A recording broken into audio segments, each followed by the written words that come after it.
Olá, bem-vindo a mais uma entrevista, nesta série em que estamos debatendo os desafios do Plano Nacional de Educação. Hoje vamos conversar com Ana Lúcia Lima, diretora executiva do Instituto Paulo Montenegro, sobre a meta de número 10, que trata da educação de jovens e adultos integrada à educação profissional. Vamos primeiro escutar a meta. Oferecer, no mínimo, 25% das matrículas de educação de jovens e adultos nos ensinos fundamental e médio na forma integrada à educação profissional. Ana, tudo bem? Tudo bem, você? Muito obrigado por aceitar nosso convite. Obrigado a vocês, como sempre. Ana, essa meta ela é bastante ousada. A gente, olhando os dados do observatório do PNE, mantido pelo Todos pela Educação, a gente percebe que queremos chegar a 25% de matrículas de educação de jovens e adultos articulada à educação profissional, quando hoje nós temos apenas 1% a 3%, a depender do nível de ensino. Ou seja, parece uma meta que tenta introduzir uma cultura que não existe hoje. Ela é viável, na sua opinião? Ela foi ousada demais? Bom, ela é um desafio grande, né? É um desafio grande não só numérico, não só como, enfim, estratégia, tempo que isso vai levar e todos os desafios de formação de professores, de modalidades que atraiam e que sejam viáveis para esse aluno adulto, mas também porque ele é um desafio conceitual, né? Quase de uma espécie de dicotomia aí entre eu preciso formar esse adulto para o trabalho ou eu preciso formar esse adulto de uma maneira mais ampla e o trabalho é uma dessas componentes, né? Então, num momento de pressão econômica, de mercado demandante de mão de obra e etc., passa a existir uma tentação quase de você privilegiar um lado técnico e deixar esse lado de formação mais ampla desse adulto. Isso acaba cortando a possibilidade dele se desenvolver depois no momento futuro para posições melhores e para um desenvolvimento pessoal e profissional mais amplo. Então, o desafio, além de todos os desafios que já são, vou dizer, operacionais dessa meta, você tem um desafio que é quase conceitual, quase ideológico também, né? De qual é a finalidade de se formar um adulto, que não seja só utilitarista no sentido da formação para o trabalho, né? E aí sim o desafio de que as escolas tradicionais abriguem também a componente profissionalizante e não ao contrário, que não seja um curso técnico apenas profissionalizante, apenas utilitarista e funcional e que ponha ali um pouquinho de português, um pouquinho de matemática para meio que tapar o buraco dessa formação mais ampla. Então é duplamente desafiante, eu acho. Pois é, exatamente, eu queria que você explorasse um pouco mais essa questão de para que formar, para que tentar vincular mais a educação de jovens e adultos à educação profissional. Qual o objetivo que está por trás dessa meta? E de novo, acho que tem dois ângulos para olhar para isso, né? De um lado você diz, não, precisa se qualificar uma mão de obra, então tem uma dimensão que privilegia ou prioriza a qualificação da mão de obra, né? Pensando menos nessa formação mais ampla, mais cidadã, mais crítica, com mais potencial para um desenvolvimento futuro. Assim como também tem o outro lado, se eu quero atrair esse adulto para essa formação mais ampla, ele não tem mais paciência de vir estudar só temas da escola. O que motiva esse adulto a vir para a escola, no fundo, é um pouco o trabalho e a carreira. Então, a ideia de juntar ela é muito boa. O desafio de juntar é que é bastante complexo. Porque você, inclusive, precisa de perfis de profissionais que são muito diferentes, né?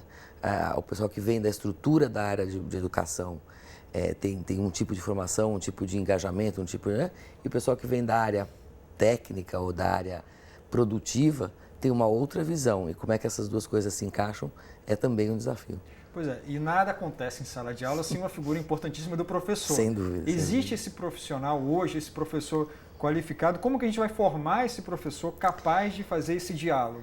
Eu acho que o desenho sempre passa por, vamos dizer, os conteúdos mais pedagógicos e ficariam na mão, vamos dizer, desse profissional que vem da formação pedagógica e os conteúdos mais técnicos seriam trazidos mais a partir de profissionais de mercado, né?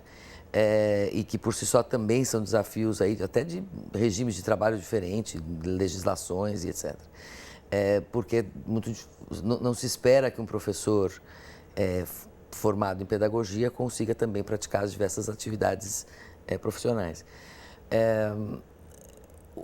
E também o desafio ao contrário, que é aquele profissional que conhece muito bem um determinado tema técnico, mas não necessariamente ele sabe ensinar aquilo que faz, né? E, portanto, uma necessidade primeiro de clareza dos objetivos, né? Um processo mais estratégico, mais de reflexão sobre isso, para que aí sim se possam criar as condições operacionais, práticas e de qualificação desse profissional que consiga implantar, que consiga de fato implantar um regime como esse. Eu acho que neste prazo e com a falta de foco específico que o tema vem tendo, nós não vamos cumprir essa meta. Será difícil, né? E talvez seja importante também fazer com que esses dois profissionais dialoguem entre si. Parece uma coisa simples, mas é um risco enorme, né, de colocar um professor e um profissional da área técnica e eles serem seres totalmente à parte dentro do estrutura de uma sala de aula. Exatamente. Aí o processo de aprendizagem ele vira meio esquizofrênico, né? Quer dizer, ou é A ou é B, enquanto que na realidade devia ser visto como uma coisa única. Agora, a educação de adultos de per se, né? Quer dizer, ela é um grande desafio também pela sua enorme diversidade. Muitas vezes, quando se fala em educação de adultos, se pensa quase em alfabetização de adultos, né? Aquele senhor de mão calejada, com a enxada nas costas e tal, que está se alfabetizando. Isso já não é mais o cenário. Isso existe também, né? E também para essa população tem que ser oferecidas alternativas viáveis. Mas hoje a educação de adultos ela é muito mais dominada por jovens, por pessoas ou de 16, 17, 18, 20 anos que não completaram sequer o fundamental, ou de pessoas de 19 a 25, 29 anos que não conseguiram completar o ensino médio. É muito mais essa imagem, é uma EJA urbana, uma EJA metropolitana, com desafios muito diferentes daquilo que está no imaginário, inclusive de tomadores de decisão, que continuam pensando sempre naquela EJA quase que Mobral, vamos dizer assim, né? Isso é um salto que tem que se dar para entender que os desafios são outros. A estratégia para atender esse público tem que ser também pensada para ele, né? Vamos ouvir, por exemplo, uma pergunta de uma professora sobre isso. Meu nome é Sônia, eu trabalho com Nova EJA e queria saber como é que o governo pretende alcançar essa meta de 25%, né, com programas para a educação de jovens e adultos, visto que esses jovens e adultos que estudam à noite já trabalham durante o dia e não terão tempo e condições hábeis para frequentar nenhum outro tipo de programa. Os desafios são de verdade múltiplos.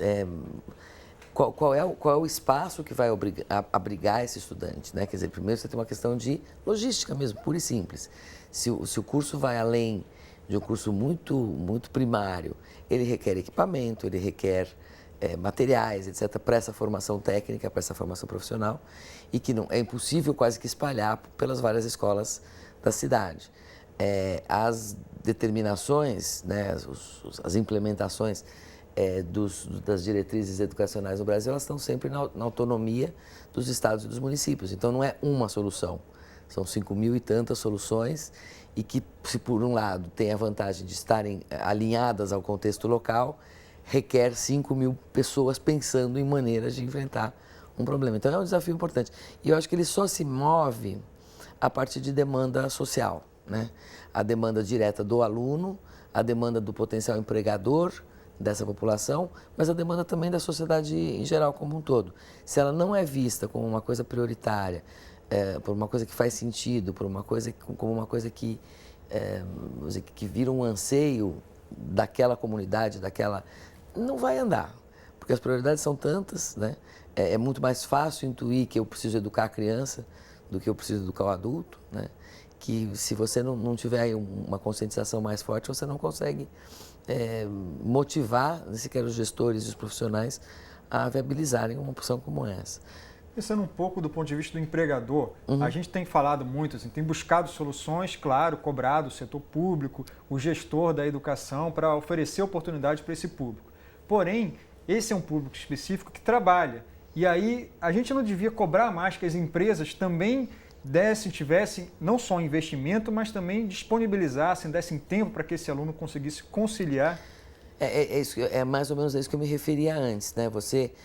Se a sociedade não criar as condições, e aí o empregador é um dos grandes players nessa criação de condições. E eu falo do empregador empresarial, mas também da patroa da empregada doméstica, as diferentes relações de trabalho, de criar a condição operacional da pessoa frequentar o curso. E o estímulo, a valorização, o reconhecimento e etc., é difícil mover essa demanda, de fato. Porque, como eu disse, as prioridades são N, né? E a tendência é quase que, então, partir para uma formação mais utilitarista, mais puramente profissional, esquecendo a formação mais ampla, mais geral, e aí, de uma certa maneira, limitando as possibilidades de desenvolvimento futuro deste aluno da EJA hoje, que não é um aluno de 60 anos, que é um aluno de 25, né? Então, você, ao limitar a formação dele para uma pura aprendizagem mecânica, funcional, objetiva, de uma tarefa profissional, você está cortando a chance dele poder amanhã evoluir para uma outra carreira que dependa de uma graduação, de um ensino médio completado ou de uma faculdade, né?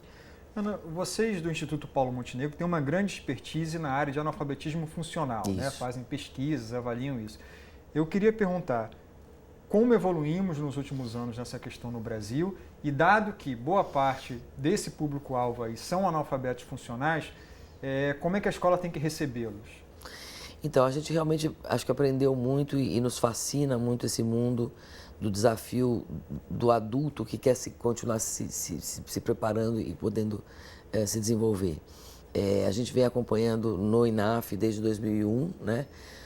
Um cenário positivo no sentido que diminui a proporção daqueles que têm baixíssimo domínio do letramento e do numeramento.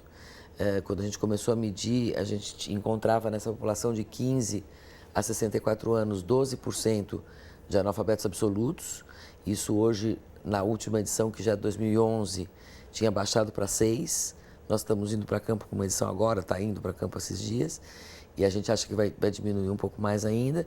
Os alfabetizados em nível rudimentar também vem caindo, e o que a gente não consegue crescer são aqueles que têm pleno domínio das habilidades de leitura. Então, todo mundo, as pessoas estão se deslocando dos níveis mais precários, mais frágeis, e estão todos acumulando nesse nível que a gente chama de básico, que é uma pessoa que, para todos os efeitos, lê e escreve, mas não o faz de maneira plena, não domina totalmente essas habilidades. Este hoje é mais o desafio da EJA do que aquele imaginário do desafio de tirar o analfabeto para uma condição de alfabetização, né? Eles são ou alfabetizados muito rudimentares ou até alfabetizados em nível básico, mas cujo domínio das habilidades de letramento os impedem de crescer até mesmo nos aspectos do curso profissionalizante que fazem. A gente tem comprado um pouco esse desafio com o INAF, né? De ir um pouco chamar a atenção do mundo empresarial, principalmente, de que tá gastando fortunas em treinamentos operacionais, né? Ou treinamentos de tarefa, mas treinamentos de trabalho em grupo, motivacionais, gestão, etc. E as pessoas não conseguem aproveitar tanto essa preparação, inclusive porque lhes falta o simples letramento para poder perceber o contexto e continuar se desenvolvendo, né? Ana, muito obrigado pela entrevista. Obrigado a você que nos assistiu, e a gente volta com mais uma edição do Entrevista, nesta série em que estamos debatendo os desafios do Plano Nacional de Educação. Muito obrigado.